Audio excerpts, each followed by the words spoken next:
Durante uma fase da minha vida em que eu vivia mais na estrada, costumava ganhar dinheiro cuidando de casas e de cachorros. Era uma forma fácil e conveniente de conseguir trabalhos temporários, e de quebra eu ficava em casas muitas vezes luxuosas por alguns dias ou até semanas.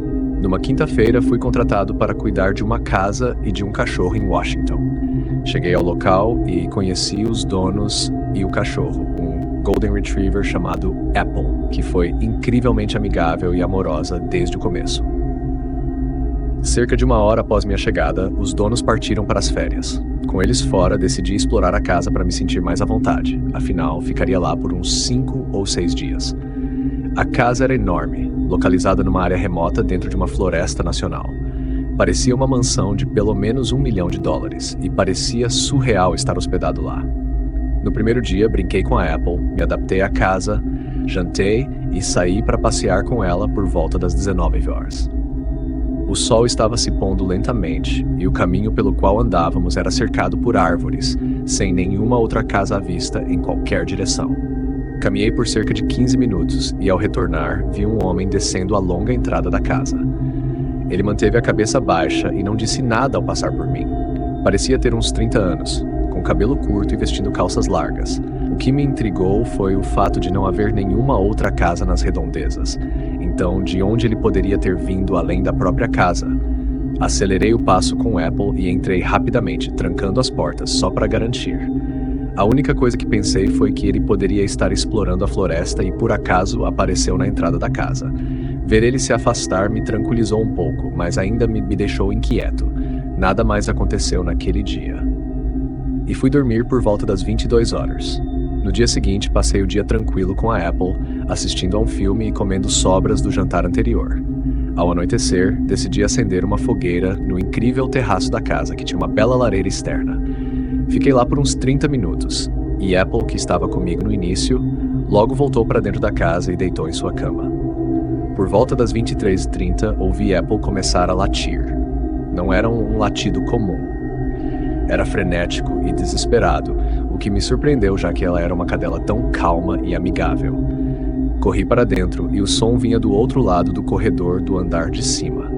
Quando olhei, vi que a porta de um quarto de hóspedes estava aberta e Apple estava lá dentro, com o rabo entre as pernas latindo para um canto da sala. Chamei seu nome, mas ela continuava focada naquele ponto.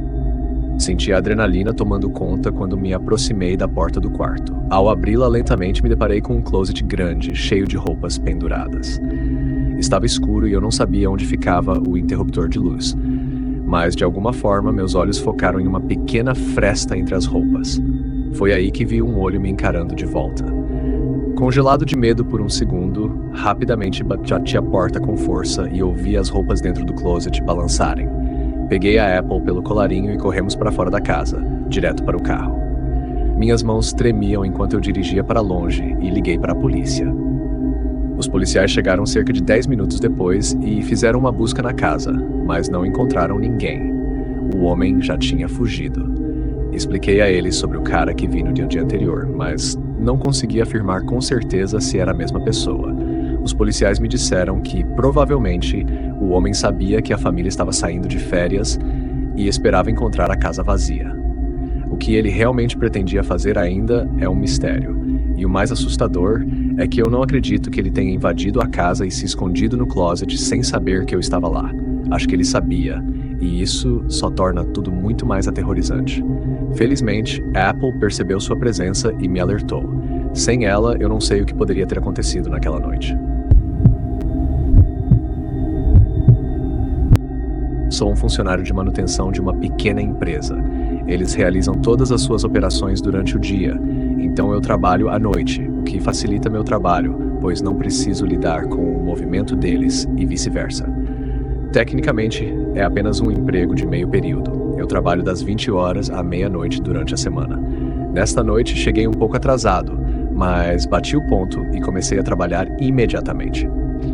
Depois de uma hora, enquanto limpava uma das mesas, o telefone na recepção começou a tocar. Obviamente, a empresa estava fechada e não havia motivo para eu atender, então deixei tocar. Mas minutos depois, tocou de novo, repetidas vezes. Sabia que não era meu chefe ou algum colega de trabalho porque eles teriam me mandado uma mensagem ou ligado diretamente no meu celular. E não era como se estivessem ligando logo após o expediente. O serviço tinha terminado às 18 horas e já eram cerca de 21 horas. Após a quinta vez, fui até a recepção e olhei no identificador de chamadas. Dizia apenas chamada desconhecida. Fiquei indeciso se silenciava o telefone ou se atendia rapidamente para informar que estávamos fechados. No fim, optei por silenciar, deixei para lá. Voltei ao trabalho e continuei limpando as mesas. Depois de uns 30 minutos já tinha esquecido completamente do telefone. Imaginei que quem quer que fosse já teria desistido. Eram 22 horas quando eu estava no andar de cima, fazendo uma pausa na pequena sala de café, quando ouvi um som vindo de baixo. Era um único bip eletrônico, um som que nunca tinha ouvido antes. Não dei muita atenção no começo, até que ouvi uma porta abrir e fechar. Na hora, virei a cabeça em direção à escada, completamente atônito. Quem poderia estar entrando no prédio a essa hora? Era muito tarde. Fiquei um pouco nervoso, mas esperava que fosse apenas algum funcionário que tinha esquecido algo.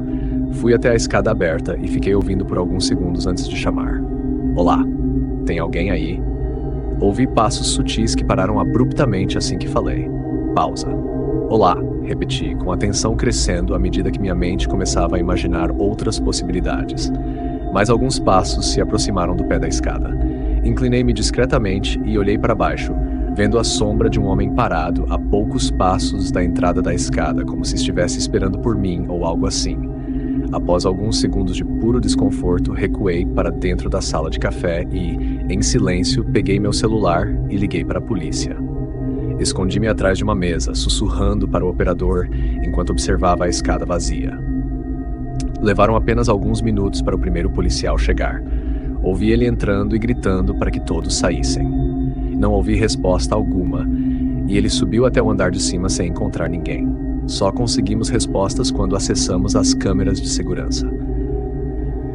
De forma perturbadora, o homem ficou parado no pé da escada por vários minutos, segurando uma faca sem demonstrar nenhum sinal de perturbação. Ele parecia não ter a intenção inicial de me machucar. Parecia até não saber que eu estava lá, até eu ter chamado. Mas uma vez que percebeu minha presença, ficou claro que estava disposto a me ferir se eu cruzasse seu caminho. Após alguns minutos, pouco antes da chegada do policial, o homem saiu pela porta da frente. O maior mistério é como ele conseguiu um cartão de acesso para destrancar a porta. O bip que ouvi foi o som do cartão sendo utilizado. Nem eu tinha um cartão de acesso, apenas uma chave normal. A busca por esse homem ainda está aberta e eu continuo trabalhando lá. Espero que tenha sido apenas um evento isolado, mas mesmo assim ainda me sinto inquieto em algumas noites.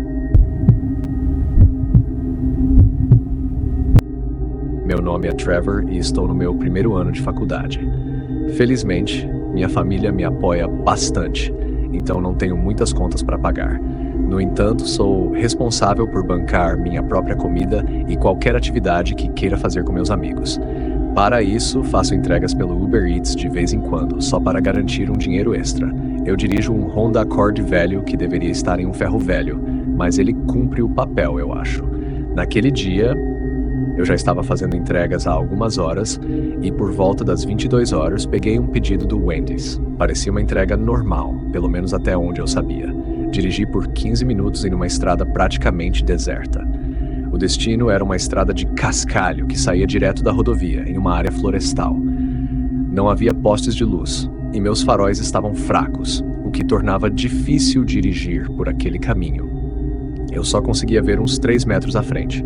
Depois de um minuto, a estrada terminou de repente. Conferi o aplicativo do Uber Eats e ele mostrava que eu havia chegado, mas eu não conseguia ver nenhuma casa por perto. Saí do carro e dei alguns passos à frente dos faróis, tentando encontrar algum caminho ou algo assim, mas tudo que vi foi mato e árvores. Comecei a pensar se não teria perdido alguma entrada pelo caminho. Enquanto voltava para o carro e abria a porta, avistei uma luz no meio da floresta. Era uma luz pequena e fraca, que vinha de entre as árvores e ela não se mexia, o que me fez pensar que poderia ser uma luz de varanda ou algo assim. Andei um pouco mais para tentar ver melhor, mas a luz não era forte o suficiente para revelar nada ao redor. Tudo que eu conseguia ver era a luz em si. Fiquei parado ali por um minuto. segurando o saco do Wendy's, sem saber se deveria seguir em direção à luz. Foi então que a luz se moveu. Ela desapareceu atrás de uma das árvores, ou então foi desligada porque nunca mais apareceu. Naquele momento, comecei a ficar nervoso. Se aquela luz era do cliente, o que ele estava fazendo? Dei alguns passos para trás, em direção ao meu carro, e foi quando ouvi o som de folhas sendo esmagadas diretamente à minha frente. O barulho ficava mais próximo, mas eu ainda não conseguia ver nada, apenas a escuridão entre as árvores. Deixei o saco cair e entrei no carro o mais rápido que pude. Meu carro velho demorou demais para pegar, mas quando finalmente ligou, fiz uma manobra e comecei a voltar pela estrada de cascalho. Ao fazer isso, avistei um homem correndo pela floresta, iluminado pelos faróis laterais, tentando cortar caminho para chegar até a estrada. Felizmente consegui passar antes que ele chegasse, porque, honestamente, acho que meu carro não teria conseguido parar ou desviar a tempo. O restante da estrada estava estranhamente silencioso. Quando cheguei de volta à rodovia, encerrei meu turno e fui direto para casa. Mais tarde, pesquisei sobre aquela área no Google Maps e não havia absolutamente nenhuma casa por ali. Era só uma estrada de cascalho abandonada que terminava em um beco sem saída. Não sei no que eu estava me metendo ou quantas pessoas estavam naquelas árvores ao meu redor, mas sei que tive sorte de ter escapado naquela noite.